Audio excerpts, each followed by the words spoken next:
Hey guys, welcome to the first chapter of this series, Understanding Your Camera. Now, exposure is one of the first and most important things that you have to consider when using your camera to take pictures.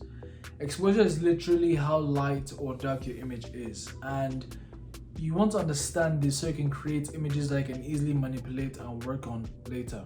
Now, there are three things that go into exposure that you need to understand. There is shutter speed, there is ISO, and then there is aperture. Now let's talk about shutter speed.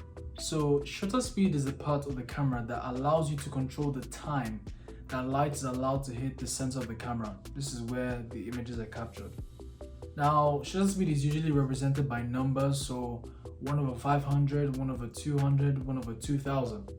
Now that is literally the fraction of a second that light is allowed to hit your camera sensor.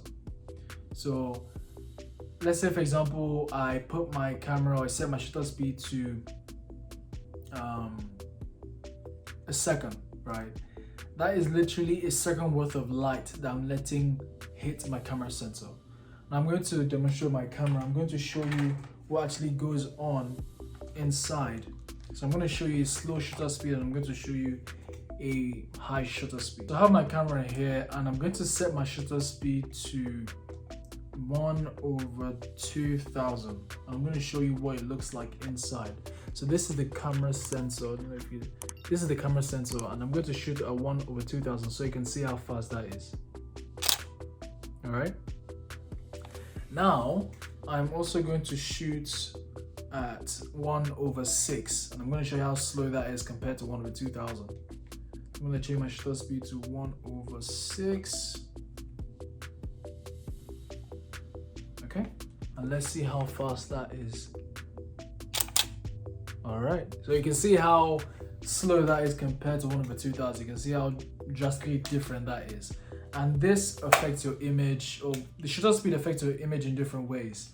Not only does it affect how light or dark your image is, it also affects the motion.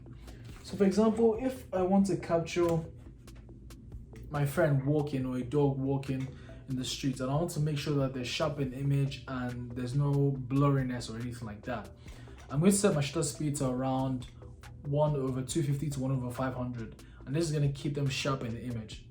Let's say I want to capture something much faster like an airplane or a car, then I'm going to increase my speed to maybe 1/2000 or even more than that. Now I can also say that I want some blur, or I want some motion in the picture while still keeping the subject sharp. Now, if I want to achieve something like that, then I'll probably take my shutter speed down to around 1/30 to achieve that. So remember that shutter speed doesn't only help you control the exposure of your image, which is how light or dark it is, it also helps you control motion. So it can help you prevent camera shake, it can help you show motion in the picture, and it can also help you freeze motion in a picture. Now we're going to talk about aperture. Now, for those of you who are new to photography, you must be thinking, Daniel, what the hell is aperture? Well, let me help you out. Aperture is basically the size of the opening through which light passes through the lens to the camera sensor. Now, you must be thinking, how does this affect exposure? Well, the bigger the opening, the more light passes through, the brighter the image is. And the smaller the opening, the less light passes through and the darker the image is. Now, aperture is denoted by a number called the f-stop, and this might sound a bit counterintuitive, but the smaller the number is, the bigger the opening is, and the larger the number is, the smaller the opening is. So my lens's maximum aperture is 3.5. Now thinking about a final image, all other things not be considered, if I was to shoot myself in this room, I assume that the image will be bright or have a lot of light in it, the exposure will be pretty good. But if I was to take my aperture down to 22, the image will be much darker. So not only can aperture help control the exposure of your image, you can also use aperture to control other creative aspects of your image. Now, one term that gets thrown around a lot is depth of field. Now you may ask, what is depth of field? Well, I'm going to explain to you in layman's terms.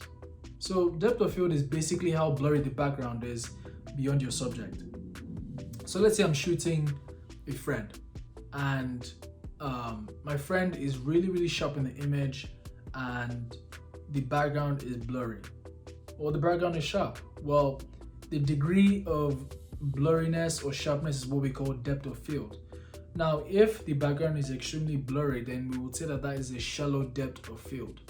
And if I shoot them and the background is still in focus, you can clearly see the details in the background, then we would say that that background is not a shallow, or the image doesn't have a shallow depth of field. Now, I'm going to give you a practical example of how you can use depth of field in the real world. So let's take a look at this lens I have here. The maximum aperture on this lens is 3.5, which is the widest opening, 3.5.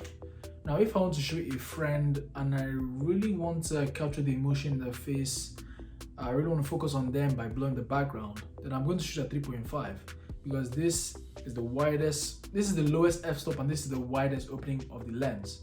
It's going to really hone in on the subject and blur everything, blur all the distractions behind them. Now, let's say I want to shoot a landscape photo or a group photo at an event that I'm shooting at. You definitely want to make sure that you capture everyone's faces, obviously. So what I would do in that situation is I would take my f-stop to 5.6 all the way up to f.8 and f.12, just to make sure that everyone is in focus. That way, I guarantee you that everyone's face is going to be in focus.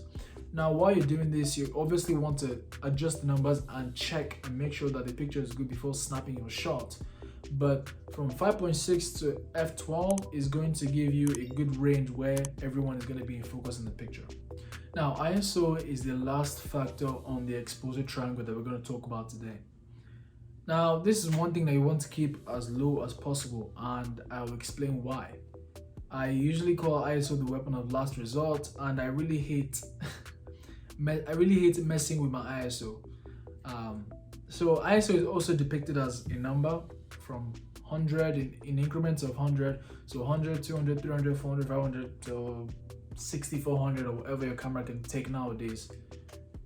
So the higher the number, the more sensitive your sensor is to light, the brighter the image is.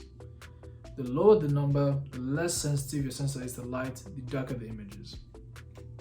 Now, the thing about increasing your ISO is the more you increase it, the more sensitive your sensor is going to be, and then the more susceptible your images are to digital noise. Now, digital noise is very similar to grain that you see in film, or grain that you can always add to like pictures to make them look like film. The only thing is that noise isn't as beautiful as grain.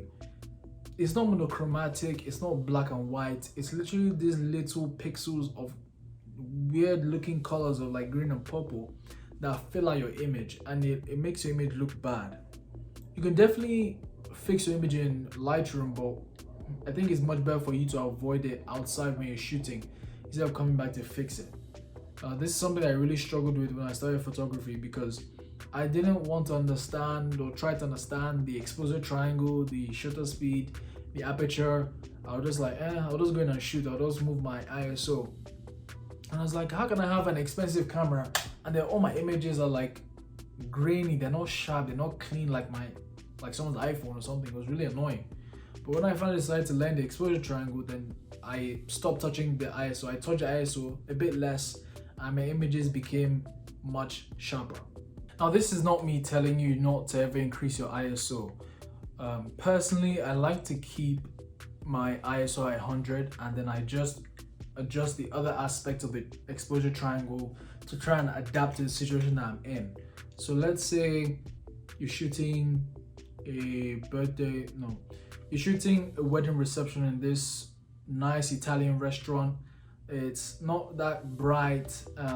What I would do first is reduce my f-stop, which would enlarge the opening of my lens. I would also reduce my shutter speed to around 250, to the slowest number possible, where I can still avoid camera shake and still get good images. And if it's still dark, it's not bright enough for me, then, well, I'll probably have my flash, but then I'll then increase my ISO. And the thing is, a lot of cameras that they make nowadays can actually can actually take higher ISO numbers, right? Like the Sony A7 III. A lot of cameras can really take high ISO numbers and still look good, but my camera can't take high ISO numbers, and I just hate using my ISO. But in that situation, yes, I would increase my ISO and try and fix it when I get back home in Lightroom. Now, I'll just say, if you're in a dire situation where, you know, the lights are bad and you've worked on every little thing and the images are still dark, then by all means work with your ISO. Alright guys, click on this video to learn how to charge your clients. But before you leave, don't forget to leave a like down below, don't forget to comment, don't forget to subscribe and share, and I'll see you in this video.